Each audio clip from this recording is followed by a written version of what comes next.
এতিয়া এই কেনন যিটো কাৰ্টিজ প্ৰিণ্টাৰ কেনেকৈ ইনষ্টলেশ্যন কৰে তাক দেখাম হা। এইটো হ'ল পাৱাৰ পইণ্ট আছে তোমাৰ এফালে থাকে। ফাৰ্ষ্ট আমাৰ পাৱাৰ পইণ্টটো এফালে ইয়াত কানেকশ্যন কৰি ল'ব লাগিব, ঠিক আছে। কানেকশ্যন কৰি ল'ব লাগিব। তাৰপাছত আহিলে তোমাৰ কাৰ্টিজকেইটা এখন খুলি ল'ব লাগিব। ইয়াত তোমাৰ লিখা আছে, এইটো চাইডে ব্লেক, এইটো কালাৰ, ঠিক আছে। সেইমতে আমি কাৰ্টিজকেইটা ইউজ কৰিব লাগিব।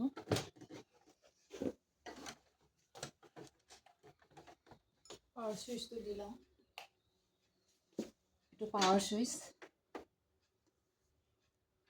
হ'ল।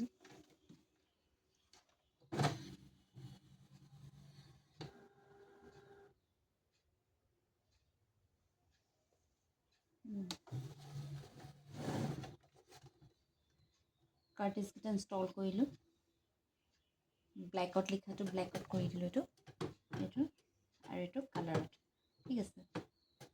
কাৰ্টিজটো আপোনাৰ ব্লেক কাৰ্টিজটো ভৰাই ওপৰলৈ ঠেলি দিলোঁ, ঠিক তেনেকৈ কালাৰটো ঠেলি দিলোঁ, দুইটা লাগি গ'ল, ঠিক আছে। এইটো আপোনাৰ ঢাকনটো মাৰি দিয়ক, অ'কে। তাৰপিছত আহিলে আপোনাৰ পেপাৰটো ছেটিং কৰি লওক। A4 সাইজৰ পেপাৰ দিলে সেট কৰি ল'লে, অ'কে। এইখন দি লওক, অ'কে। এতিয়া আহিলে আপোনাৰ পেপাৰ সেট কৰিব লাগিব। আপোনাৰ দুইটা আহিব লাগিব, অ'কে। এতিয়া আহিব আপোনাৰ ষ্টাৰ্ট,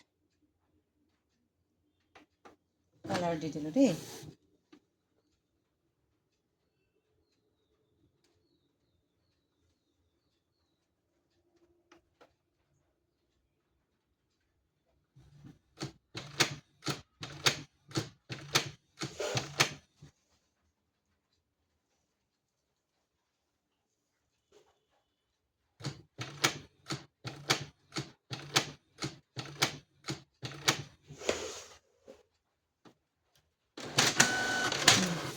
ঠিক আছে।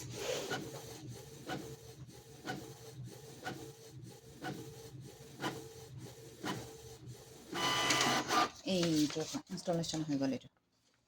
এইটো পেজ অহাৰ লগে লগে কালাৰ আৰু ব্লেক এণ্ড হোৱাইট দুটা ইনষ্টলেশ্যন হৈ গ'ল। এইটো ঠিক আছে। এতিয়া আপুনি প্ৰিণ্ট কৰিব পাৰে ধুনীয়াকৈ, একো প্ৰব্লেম নাই ইয়াত।